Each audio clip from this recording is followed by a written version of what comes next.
The massive doors of the Galactic Council chamber opened with a sound that echoed through the vast hall. Captain Han Minho walked forward with steady steps, his dark uniform crisp and clean against the alien architecture that surrounded him. Behind him, Dr. Park Ji-young carried a datapad filled with diplomatic proposals, and Lieutenant Choi Daeho kept his hand near his sidearm, eyes scanning every corner of the enormous room. The chamber was a marvel of alien engineering. Walls made of living crystal pulsed with soft light, and the ceiling stretched so high that clouds formed near the top. 12 massive thrones circled the center floor, each one designed for a different species. Some floated in the air. Others were submerged in tanks of liquid, and a few seemed to shift and change shape constantly. Minho had prepared for this moment his entire career. Humanity had been trying to gain recognition from the Galactic Council for 30 years. Every previous attempt had been ignored or rejected, but this time was different. This time the Council had actually agreed to meet with them. It was progress, even if Minho suspected it was not the good kind. As the human delegation reached the center of the chamber, creatures from across the galaxy stared down at them. The Varathians looked like walking mountains of crystal, their bodies reflecting light in rainbow patterns. The null forms were clouds of gas contained in energy fields, constantly shifting and swirling. The hivekin resembled giant insects with too many legs and eyes that glowed like hot coals. There were species that looked like living metal, others that seemed to be made of pure light, and some that hurt to look at directly. The largest throne belonged to Crystallix, the current leader of the council. The Varathian stood 3 times the height of a human, and his crystalline body rang like a bell when he moved. He looked down at the 3 humans as if they were insects that had crawled onto his dinner table.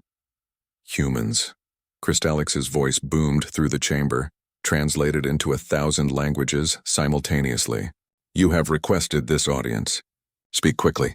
The council has important matters to discuss. Ji-young stepped forward and bowed respectfully. She had studied every known alien culture for 15 years, learning their customs and languages. Honored members of the Galactic Council, humanity comes before you in peace and friendship.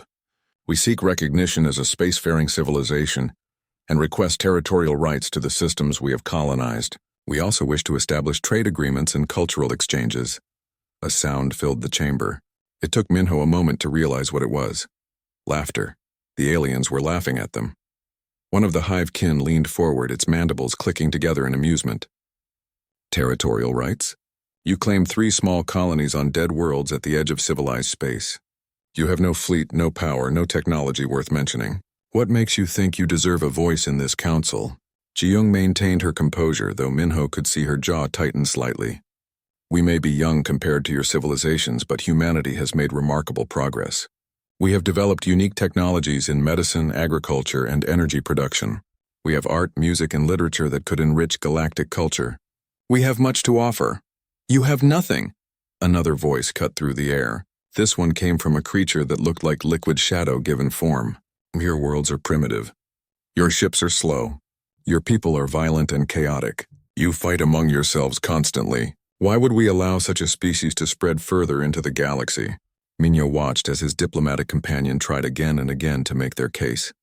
Ji-young presented data on human achievements, showed recordings of human culture, and explained their peaceful intentions. Each time she was met with dismissal or mockery.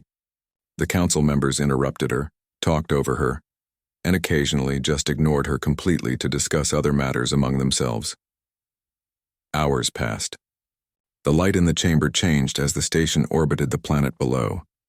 Still, the humans stood in the center of the room trying to be heard by beings who had already decided they were not worth listening to. Finally, Crystallix raised one massive crystal hand. Enough. The council has heard your request and finds it without merit. Humanity will not receive territorial recognition. Your colonies exist at our sufferance, and we grant you no protection under galactic law. You may continue to occupy your small worlds, but you will expand no further. That is unacceptable. Minho spoke for the first time, his voice calm but firm. The chamber fell silent. Even the constantly moving null forms seemed to pause. Crystallix turned his full attention to the human captain. What did you say? I said that is unacceptable, Minho repeated, meeting the alien leader's gaze without flinching. We are not asking for charity. We are informing you that humanity will continue to grow, to explore and to build, with or without your recognition. The hivekin who had spoken earlier rose from its throne, its body trembling with anger. You dare threaten this council? We could crush your pathetic colonies in a single day. We could turn your homeworld into glass. You exist because we allow it. Daeho's hand moved closer to his weapon, but Minho held up a hand to stop him. The captain's face remained emotionless as he responded. We came here seeking peace and cooperation. We still want that. But we will not beg for the right to exist. We will not accept being treated as children who need your permission to live our lives. Krystallix's body rang with a sound like breaking glass. You are dismissed, humans. Leave this chamber before we decide your presence is an insult worth punishing. You have 30 standard days to abandon your colony worlds and return to your home system. After that, we will remove you ourselves. This council has spoken. Ji-young tried to protest, but Minho gently took her arm. We're done here, he said quietly. He turned and walked toward the exit, his two companions following behind. As they left, Minho heard the aliens begin discussing human audacity and whether military action would be necessary. Outside the chamber, Daeho let out a breath he had been holding. That went even worse than we expected. No, Minho said, pulling out a small communication device. It went exactly as I expected. He activated the device and sent an encrypted message back to Earth. 3 words appeared on the screen. Prepare Protocol Omega. Ji-young looked at him with confusion. What does that mean? Minho glanced back at the closed doors of the council chamber, his expression hard. It means the diplomacy is over. Now they will see what humanity is really capable of.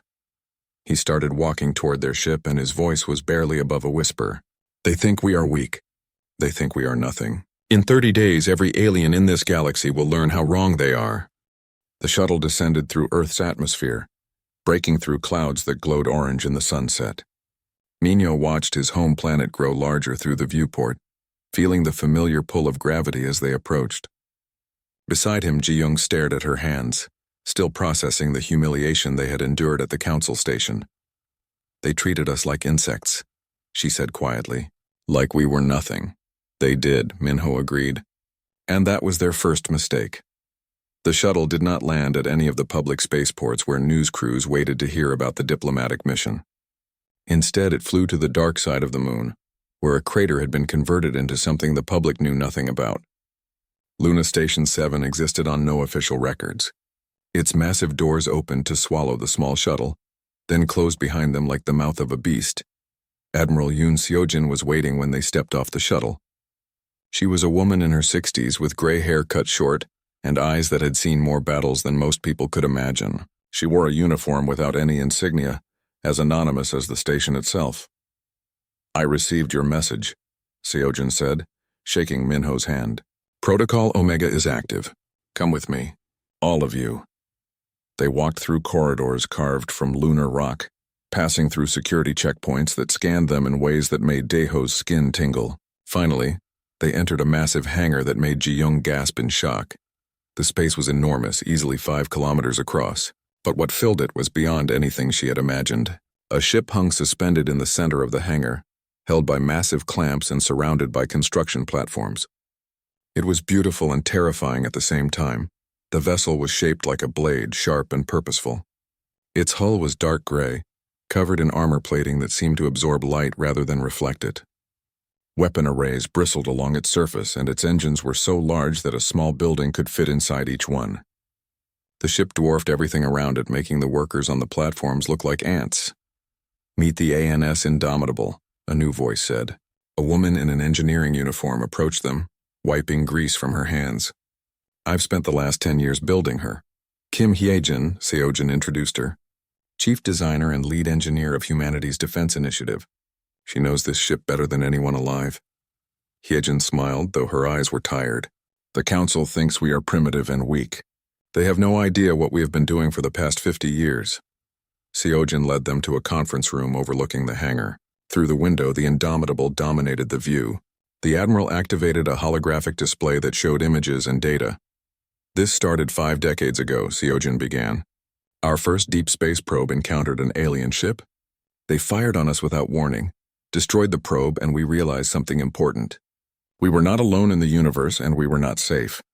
The display showed historical footage, scientists studying wreckage from destroyed human ships, engineers reverse engineering alien technology, military strategists planning for a war that most of Earth's population did not even know was possible. Every time an alien ship attacked one of our vessels, we recovered what we could from the debris. Every piece of technology we found, we studied and improved. The Council species are old and powerful, but they are also arrogant. They never imagined that we were learning from every encounter. Yejin took over the presentation. The Indomitable combines the best of human and alien technology. We took their shield generators and made them more efficient. We studied their weapons and built better ones. But the real advantage is not the technology itself. It's how we use it, Minho finished, understanding dawning in his eyes. Exactly, Yejin confirmed. The alien species have been at peace for thousands of years. Their wars are ritualistic, limited. They fight to prove dominance, not to destroy enemies. They have never experienced what humans call total war. Daeho leaned forward, interested now. You mean they do not know how to really fight? Not like we do, Seojin said grimly. Humanity has fought wars that killed millions. We have developed tactics and strategies that these aliens have never even considered. We know how to fight when survival is at stake. They do not. Ji-young looked at the ship through the window. How powerful is it? Hijin pulled up specifications on the display. The Indomitable is 3 times larger than the Council's biggest flagship. Its shields can withstand sustained fire from an entire fleet. Its main railgun can punch through a moon. It has quantum jump drives that make it faster than any alien vessel. And it has an AI combat system that can make tactical decisions in microseconds. One ship, Ji-young whispered. You built one ship to face entire alien armadas? We have 5 more under construction, Seojin replied. But the Indomitable is ready now, and now is when we need her. Minho walked to the window, placing his hand against the glass. The Council gave us 30 days to abandon our colonies. They think we will run away scared.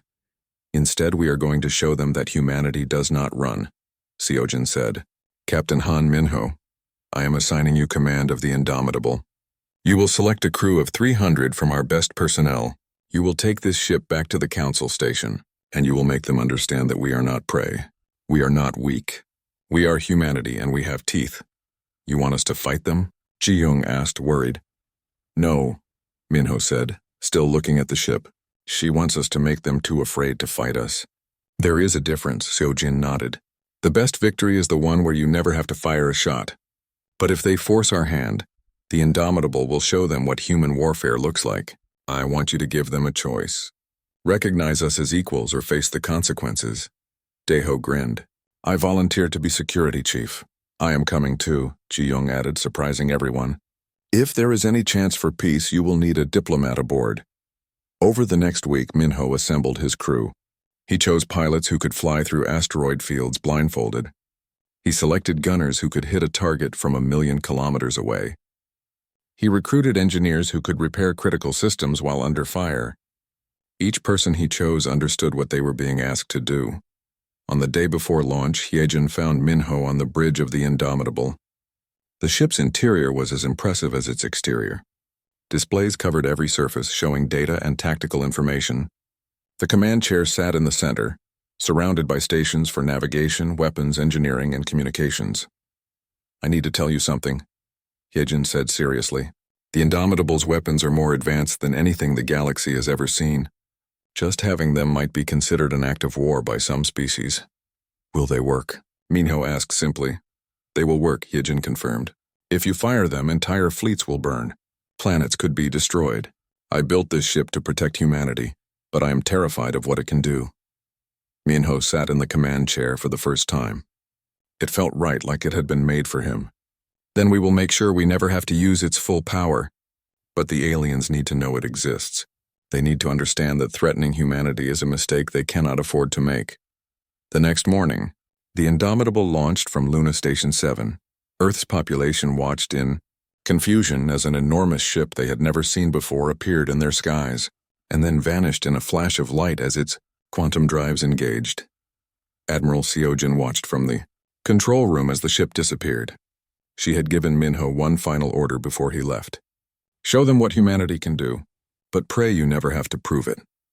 Now all she could do was wait and hope that the gamble would pay off. Humanity's future rested on the shoulders of one ship and one captain. Either the galaxy would finally respect them, or a war would begin that would reshape the stars themselves. The quantum jump ended in a flash of blue light that lit up the darkness of space. One moment there was nothing, and the next moment the Indomitable existed where it had not been before. Lieutenant Park Sun-ho checked his navigation instruments and smiled. They had arrived exactly where he intended, at the edge of Council territory. "Jump complete, Captain," Sun-ho reported. "All systems normal. We are 3 million kilometers from the Council station." Minho stood on the bridge, his hands clasped behind his back. Around him, the crew worked at their stations with quiet efficiency. "Take us in, Sun-ho. Standard approach speed. I want them to see us coming."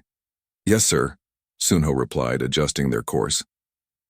On the Council station, alarms began to sound. A Varathian sensor technician stared at his displays in confusion. The readings made no sense. A massive energy signature had just appeared out of nowhere, and it was moving toward them. "Commander, we have an unknown contact," the technician reported. "Energy signature is... I do not understand. It is enormous. Possibly a cargo vessel with malfunctioning shields."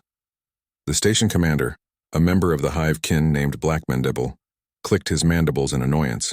"Identify the vessel and order it to halt for inspection." "Trying to identify now," the technician said, working his controls. "Scanning." "Commander, our sensors cannot penetrate its shielding. Whatever it is, the technology is more advanced than anything in our database." That got Black Mandible's attention. He moved to the sensor station, his many legs carrying him quickly across the floor. "Show me."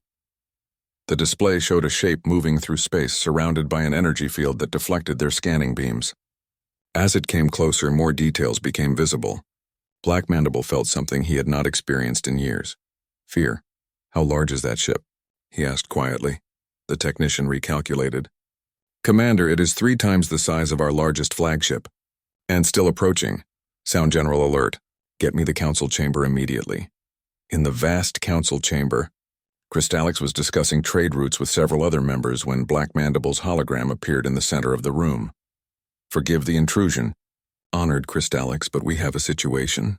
An unknown vessel of extraordinary size is approaching the station. We cannot identify it, and it is not responding to our hails." Crystallix's crystalline body hummed with irritation. "Unknown? Everything in this sector should be catalogued." "What empire does it belong to?" "We do not know," Black Mandible admitted. "But based on its trajectory, it came from human space." The chamber erupted in noise. Several council members began speaking at once. The null-form representative swirled faster in its containment field. A being made of living metal stood abruptly from its throne. "Impossible," one of them declared. "The humans have nothing. Their ships are primitive. This must be from another empire." Crystallix raised his hand for silence. "Show us." The chamber's massive view screens activated, showing the approaching vessel. As the council members watched, the Indomitable came fully into view. It was beautiful and terrifying. A predator moving through the black ocean of space. Its dark hull absorbed starlight, and its weapon arrays were clearly visible even from a distance.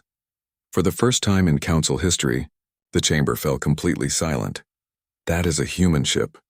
Ji-young's voice suddenly came through the communication system. "The ANS Indomitable representing Earth and her colonies. We request permission to approach and address the council."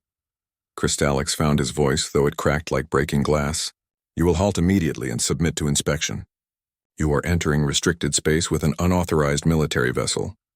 On the Indomitable's bridge, Minho smiled slightly. "Unauthorized. They still think they can give us orders. Maintain course, Sun-ho." "Captain, I am detecting multiple ships moving to intercept," Di-ho reported from the tactical station.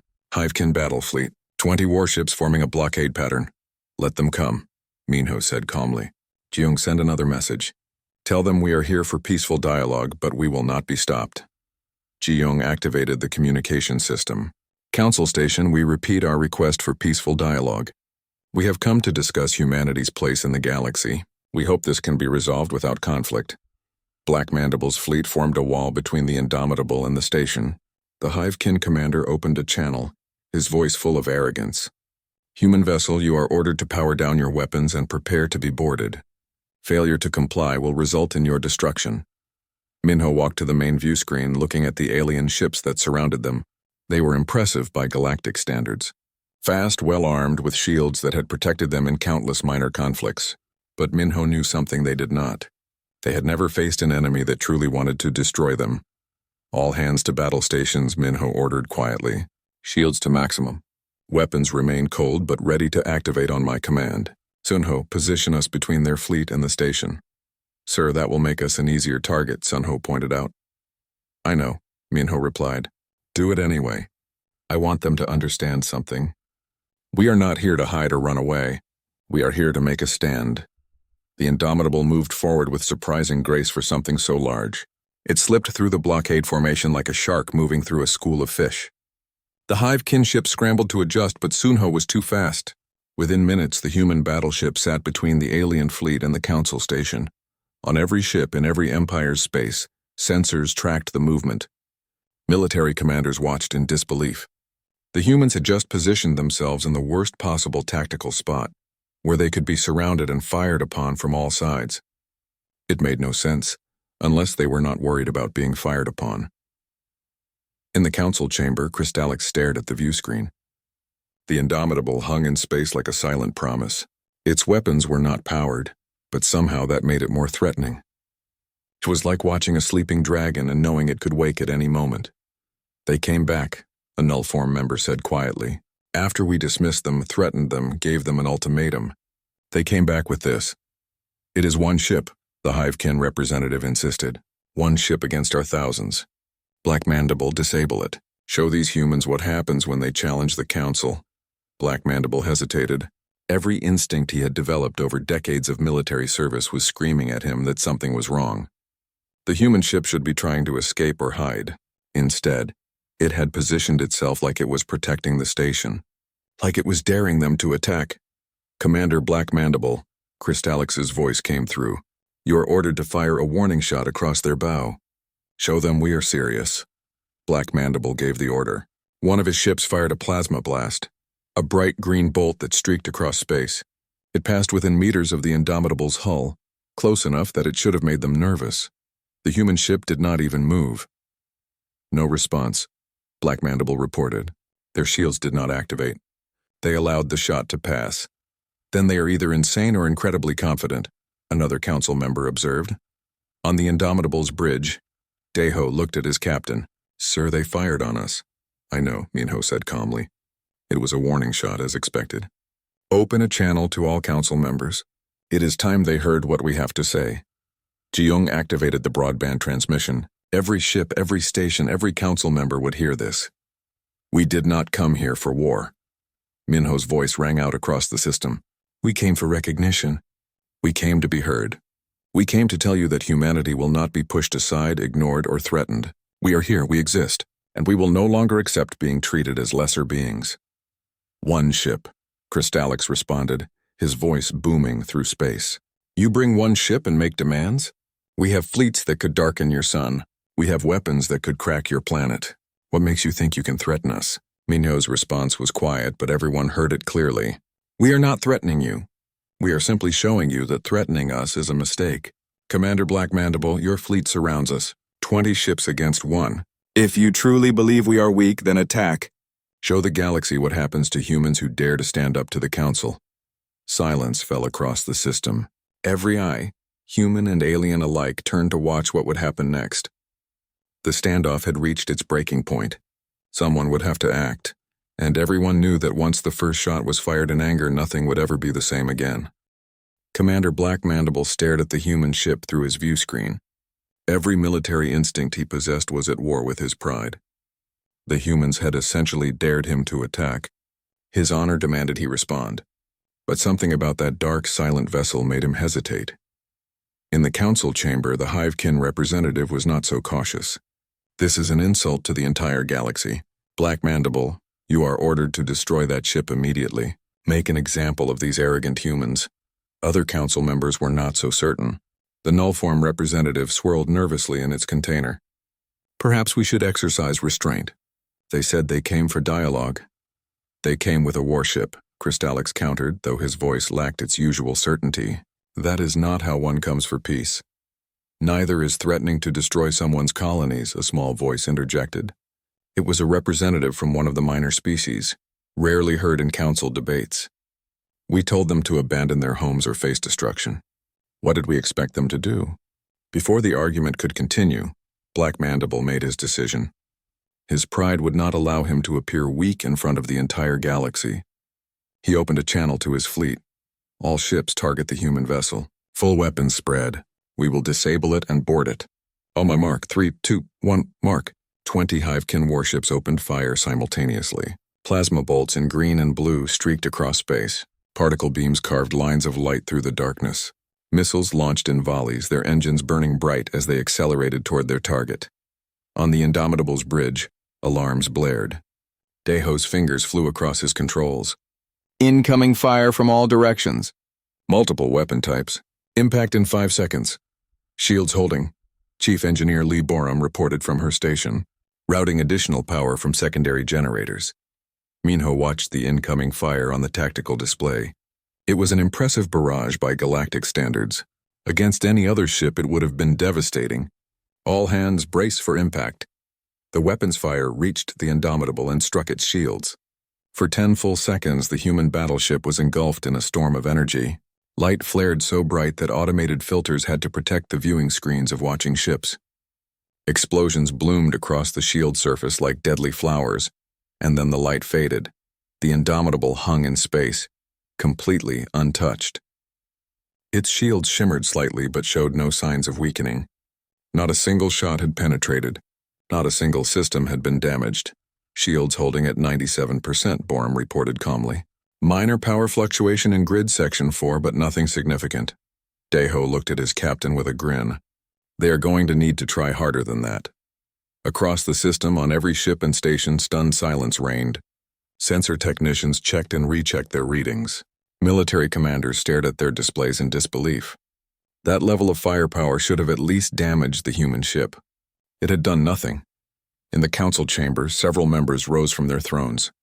The null-form representative retreated deeper into its containment field. Even Crystallix's crystalline body had stopped its usual humming, frozen in shock. Black Mandible felt cold fear creeping into his mind. Report, did any of our weapons penetrate? Negative, Commander, his tactical officer replied. Their shields absorbed everything. Our most powerful weapons barely registered on their defensive grid. Then hit them again, Black Mandible ordered, his voice desperate now. All ships continuous fire. Do not stop until those shields fall. His fleet obeyed, pouring everything they had into the human ship. For a full minute, the Indomitable endured a sustained bombardment that would have destroyed a small moon. And when the firing finally stopped because the alien ships needed to recharge their weapons, the human battleship was still there, still intact, shields still holding at 95%. Minho let the silence stretch for a long moment. He wanted the aliens to truly understand what they had just witnessed. Then he activated ship-wide communications. All weapon stations, this is the captain. Power up all systems. But do not acquire targets. This is a demonstration only. Across the Indomitable, weapon systems that had been dormant suddenly came to life. Energy readings spiked as massive capacitors charged. Railgun arrays extended from their housings. Missile tubes opened to reveal their deadly cargo.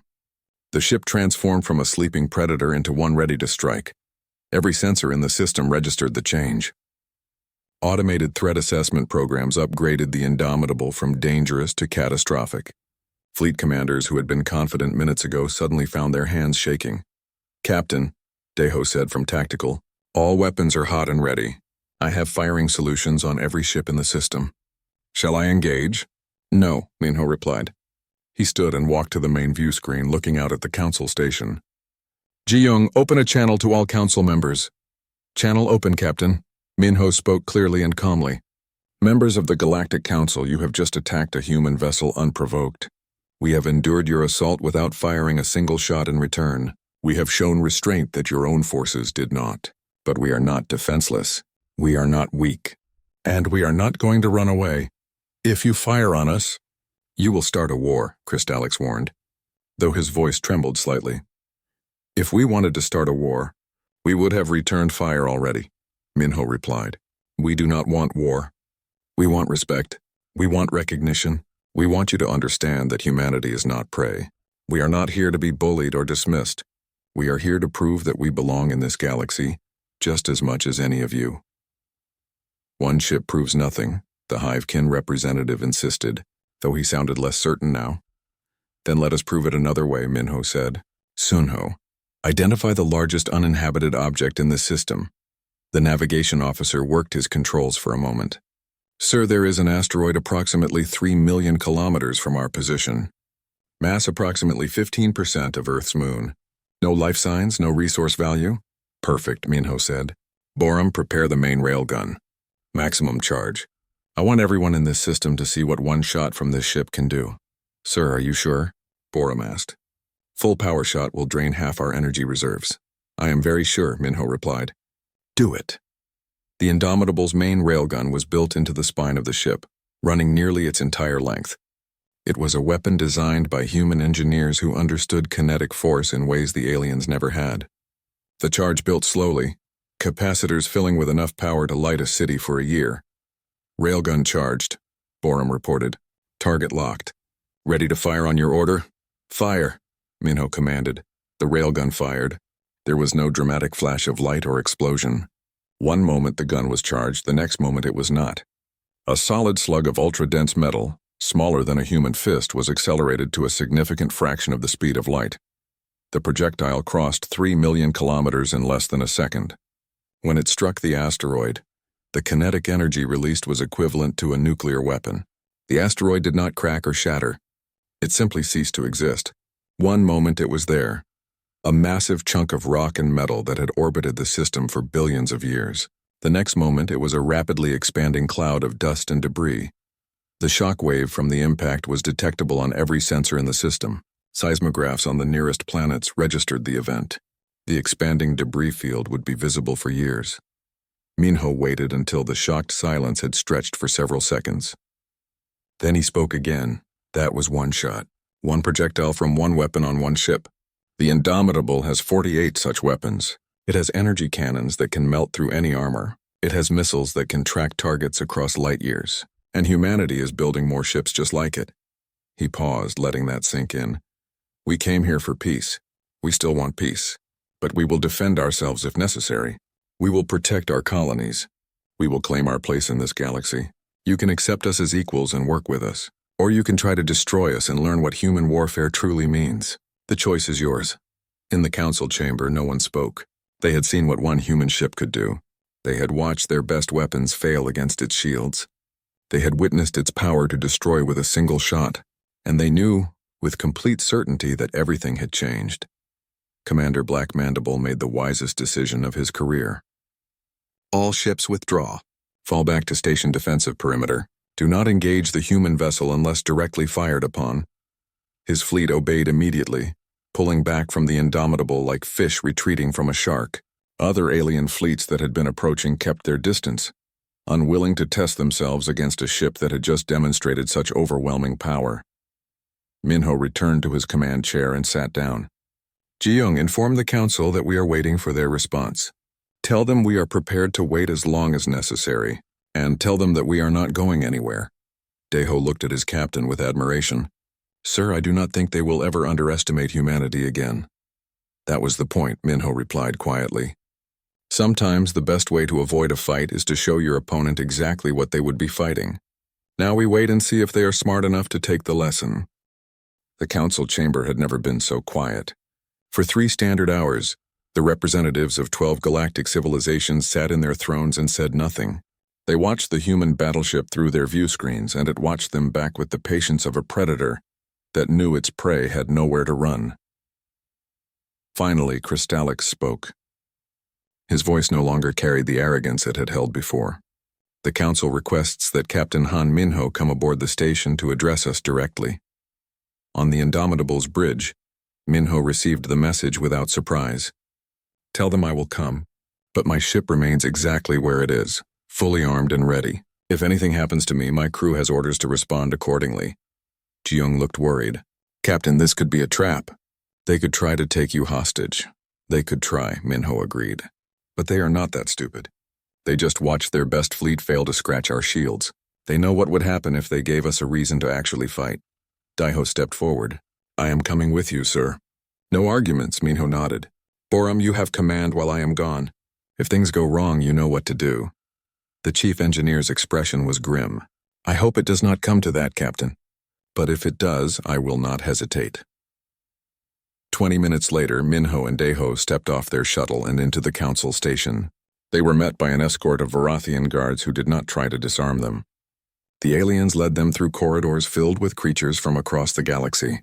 Every eye turned to watch the humans pass. Some looked curious, some fearful, but none looked dismissive anymore. The doors to the council chamber opened and Minho walked in with his head held high. The last time he had stood here, he had been mocked and threatened. This time, the chamber was silent as death. Crystallix gestured to the center of the floor. Captain Minho, you have our attention. Speak. Minho stood in the exact same spot where Ji-young had pleaded their case days before. But he was not here to plead. Members of the Council, humanity seeks peace and cooperation with all galactic species.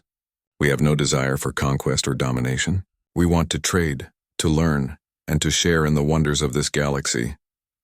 You came with a warship, one of the council members pointed out. You threatened to destroy our colonies, Minho replied calmly. What did you expect us to do? We tried diplomacy first. You laughed at us.